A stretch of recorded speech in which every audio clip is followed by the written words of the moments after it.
If you want to know America's story, its beauty, its strengths, its contradictions, you need to know about the contributions of these 20 African American authors. From enslavement to our contemporary moment, America would be unrecognizable without these names. Let's get to know America. There's also a hard truth hidden here. I know that from several decades in the classroom, most of us can only name a handful of these authors, and we're missing out on generations of brilliance. So let's fix that and start with this list of foundational writers. First, a quick note about how this list was assembled. First, it's weighted towards contemporary authors. Also, it's weighted towards fiction rather than poetry or drama. Those are my biases for this list. Our first author, Phillis Wheatley, wrote in the 1700s as an enslaved woman owned by the Wheatley family of Boston.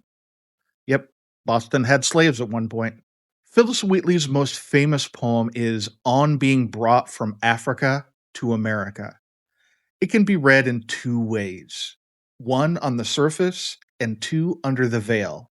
The veil is one of the most important metaphors in African American literature.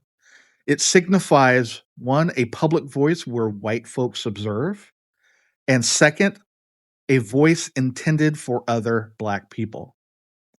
Paul Laurence Dunbar and W.E.B. Du Bois both use it more specifically in their work. In Wheatley's poem, her speaker expresses happiness for Christian conversion and civilizing European American virtues. However, the author's careful placement of language leaves open the door for another reading that more cynically and covertly laments the loss of Africa and everything that it gave to her. Historically, this doublespeak was used by enslaved people to communicate to two audiences, one white and one Black. Wheatley's writing is among the first prominent examples we have of this phenomenon. About 100 years later, Frederick Douglass wrote his narrative of the life of Frederick Douglass, an American slave. His work was, and still is, one of the most read pieces of African American literature in history. He was our second author on this list. He was enslaved at the beginning of his life, but he eventually escaped and he joined the abolitionist movement. He was instrumental in teaching Northern audiences about the horrors of slavery. He also had a long career in politics. Another really good read is his speech, What to the Slave is the 4th of July? You might want to check it out. The following author is Charles Chesnutt. He was important in the late 1800s for his folk fiction and political writings. Often, readers who see his photograph for the first time are stunned. But despite his appearance, he never chose to pass as white. And he used this image to make several significant points about how Blackness was defined in white society. A prominent definition of Black heritage in the South at the time was something called the one-drop rule, which said that one drop of African blood classified a person as Black. In his Marrow of Tradition, which was based on the Wilmington Massacre of 1898, he wrote excellent arguments about the fallacies of this sort of racial judgment. Other works of his include The Conjure Woman, and my favorite title of a story almost ever, The Gooford Grapevine. Another face for Rushmore, W.E.B. Du Bois. He wrote the famous Souls of Black Folk, which has stood as one of the most referenced books of African American literature. He is arguably one of the top 5 most important authors in African American literature. If you ever read Du Bois, also check out Booker T. Washington's Up From Slavery. The two men at this time represented an important but very separate strategy on Black racial uplift. and they often collided on these particular points. Then, after the turn of the century, about 1920s to 1940s, a tectonic shift happened. The age birthed a body of writers who not only described Black experiences, but celebrated Black history and culture. The Harlem Renaissance was broader than Harlem itself, and it included a loose formation of scholars, artists, and writers. Probably the most well known author of the Harlem Renaissance is Langston Hughes. He has several well known works of fiction, nonfiction, poetry, and theater or drama. Most people know the poems The Negro Speaks of Rivers and Harlem. What happens to a dream deferred? Does it dry up like a raisin in the sun? Or fester like a sore and then run? Does it stink like rotten meat? Or crust and sugar over like a syrupy sweet? Maybe it sags like a heavy load. Or does it explode? This next writer is famous for Their Eyes Were Watching God. Zora Neale Hurston was not only a writer, she was also a top anthropologist and scholar. This background is reflected in her work with dialect and the rich cultural details she infused into all of her pieces. Our next author is Jean Toomer. He's not a household name. And in fact, when many people write about his famous novel Cain, they feel compelled to mention this. Almost like an apology to readers that he is mentioned in conjunction with other canonical African American writers. Cain, it's an experimental work that stands out not only for the time, but for all time. It is a story about living during Jim Crow in both urban and rural settings. The story is told through vignettes and narrative switches between voices and forms. The story may be told in prose, then it may switch over to poetry, and then again, the dialogue may switch into something like script writing. It is such a black sheep of the Harlem Renaissance, but I cannot recommend it enough, and it's always listed in major African American works. It's short, but it is very dense. The next three authors rode astride the mid 20th century, but their voices lifted their stories above the era. While each man was seated firmly within the African American context of the period, their work offered piercing critiques of the culture and politics of the moment. And they worked against the grain of prevailing opinions, which made them as many enemies as admirers. Among those reading were the FBI and CIA. Richard Wright is probably best known for Native Son and Black Boy. The first is a novel, the second is a memoir, but he also crafted quite a career as a critic and mentor.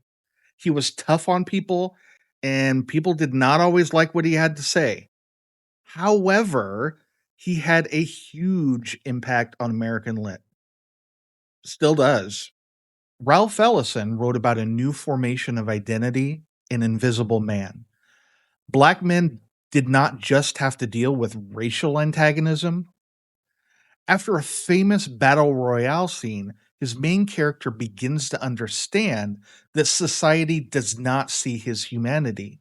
And in fact, he feels invisible to society, particularly with that aspect of his being. Our next author, James Baldwin, may be best known for Go Tell It on the Mountain and Giovanni's Room. But he wrote and did a lot while he was alive. So it's not quite accurate to represent him with just one or even two of his works. His essays, in fact, are fantastic, and they frame common topics like travel to Europe in pretty imaginative ways.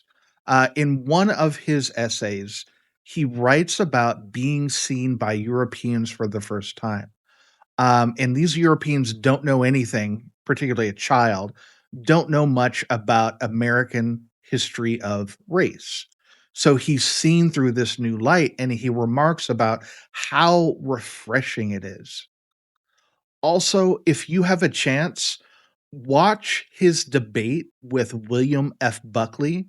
William F. Buckley was a fierce conservative debater, and you can find many of these clips online. They're in black and white. Some of them have been colorized, but definitely, if you can, check it out. It's a piece of American history. The authors of the late 20th century looked back over their collective past through slavery, Reconstruction, and civil rights, and with a skeptic's eye, they evaluated the promises and achievements of the last decades. Some writers uncovered the power of women's voices, and others shattered the old rules of storytelling. This era upended expectations for feminism and postmodern fiction, sometimes both. You probably recognize this author by her book, I Know Why the Cage Bird Sings. Maya Angelou was a writer of all sorts, and she was very important to a lot of people. She won countless awards, lectured to thousands, and she was also the first poet since Robert Frost to read at a presidential inauguration, and that was with Clinton. There have been many attempts to ban her books, and they've been pretty consistent for decades since they were first published. But to her credit, her work keeps on coming back. Now, Toni Morrison. Toni Morrison wrote so many vital works of fiction and nonfiction. Among them are titles many of us already know: Beloved, Song of Solomon, and Bluest Eye. She's likely on everyone's African American canon, along with Hughes, Du Bois, Douglass. She crafted every inch of her writing, imagery, narrativity, poeticism, etc., to tell a story. Her writing is not an easy read, but it gives us a lot to think about. After her, Ishmael Reed. He has several books, but you may have heard about him from books Mumbo Jumbo and Flight to Canada. Other than Morrison, he is the postmodern writer on this list. Specifically, both the books I mentioned employ many of the aesthetic techniques of postmodernism, and in particular, he collapses the distinction between high culture and consumerism in Flight to Canada. He takes the story after the Civil War, which is a grand narrative in American history, but in it, his main character takes flights and uses 20th century technology during the whole course of the novel, even watches TV. Next, Alice Walker. The Color Purple is by far the most important novel of her career, but she has several distinctions. And among the facts that you may find interesting, she rediscovered Zora Neale Hurston. She wrote an article that was pivotal in the resurgence of this author. And now Their Eyes Were Watching God is read in many high school classrooms, and Hurston is a vital author in America's story. For Walker, check out her story Everyday Use. It features a struggle between sisters over family items like quilts. Maggie is a sister, and she uses these items for her everyday use, whereas her sister Dee, who has returned home, wants to have the objects to preserve the broader history and story of their cultural heritage.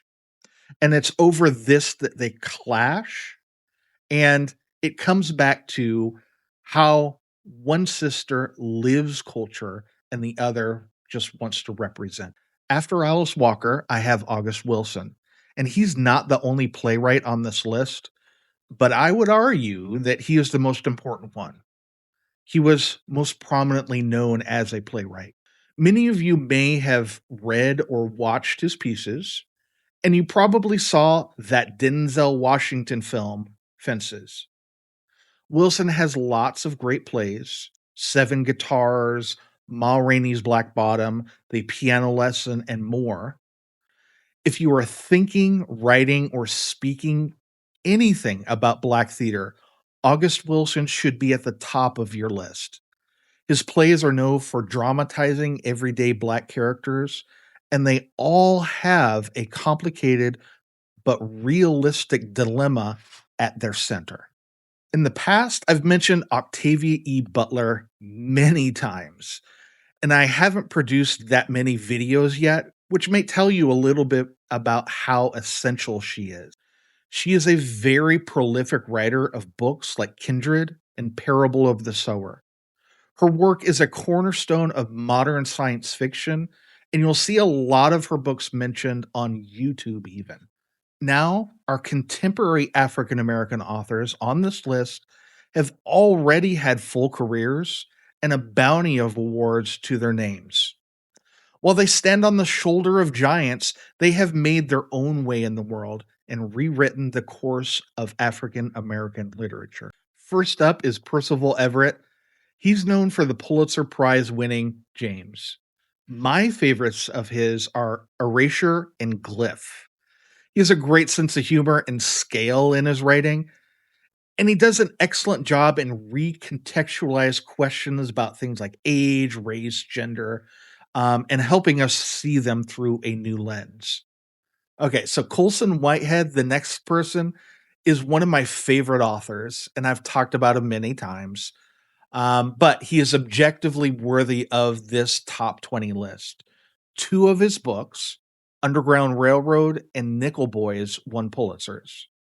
He is known to masterfully reshape genre conventions and use existing narrative structures to illuminate new ideas about the genres themselves. For example, in Zone 1, he relates a zombie apocalypse to deeply entrenched and irreconcilable histories. Then, so many people have recommended N.K. Jemisin, who is another science fiction author on this list. Her title, Fifth Season, may be the most well known, especially after her role of Hugo Awards. She is a titan of science fiction and fantasy. I've rarely met a person who has not liked her books. That is, the people who have read her books. Critics agree with many of the readers because they go constantly gaga over her work. She is so well known and well admired in the science fiction arena. The final person on this list is Ta-Nehisi Coates.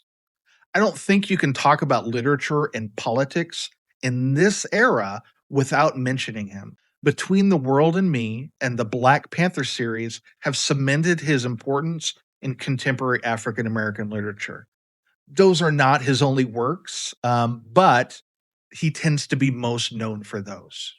Finally, I have a few honorable mentions, and they may very well actually belong on this list. First, I've mentioned her before. Ann Petrie wrote The Street and the Narrows. She's the first Black woman to sell 1 million books. Then, a poet, Rita Dove. Love, love, love her poetry. My favorite of hers is a book called Sonata Mulatica, which is about a real life biracial composer who was also friends at the time with Beethoven. And then Jesmyn Ward. She's already written a good number of books, but I have a feeling that she still is, hopefully, very early in her career. She has a bright future ahead of her, and I definitely look forward to her next work. If you want to understand America, where we came from, and where we are going, you have to read these authors. From Wheatley to Coates, their words are an essential part of the American fabric, a tapestry woven with a crossing and winding of legacy and diversity and history. This has been Tilting at Tomes. Before you go, please like and subscribe to support this channel.